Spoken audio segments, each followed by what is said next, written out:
দর্শক মন্ডলী, আমরা সেই ছোটকালে ফিরে যাচ্ছি। এই 4 গুটি। আচ্ছা 4 গুটি তোমরা খেলছো কোনোদিন? 4 গুটি চেনো না?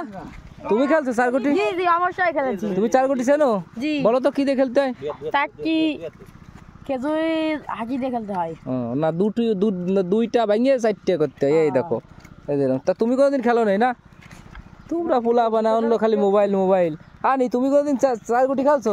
না। 4 গুটি চেনো তুমি? 4 গুটি কি চেনো? এই দো খেজুরি আটি দুইটা ফাড়িয়ে 4টে করে নিয়ে এটা খেলতে হয়, বেশি উঠা, বুঝিছো? তুমি তো খেলো না, তুমিও তো খেলো না না? তুমি কি চেনো এই 4 গুটি? চেনো? চেনো না? তুমি 4 গুটি চেনো? এইদিকে আসো, দেখে যাও।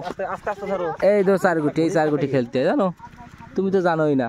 তোমরা এটা খেলবা, ওই খাজুরি আটি নিয়ে এরকম 4টে 2টে কাটিয়ে 4টে করতে হয়, করে 20 পর্যন্ত গুনতে হয়। এই যে এইরকম যদি থাকে তাহলে 8, আর যদি এইরকম পড়ে, যে এইরকম, এই যে এইরকম এইরকম পড়লি কত হয় জানো? 4। তাই তোমরা এগুলো খেলো না? তোমরা তো এখন খালি মোবাইল দেখো না, কার্টুন দেখো, তুমি প্রচুর দেখো না, কিন্তু এই খেলা বোঝো না। তুমি কি কার্টুন দেখো? দেখো না? না, তুমি তো প্রচুর দেখো কার্টুন, এই জন্যই 4 গুটি খেলা বোঝো না।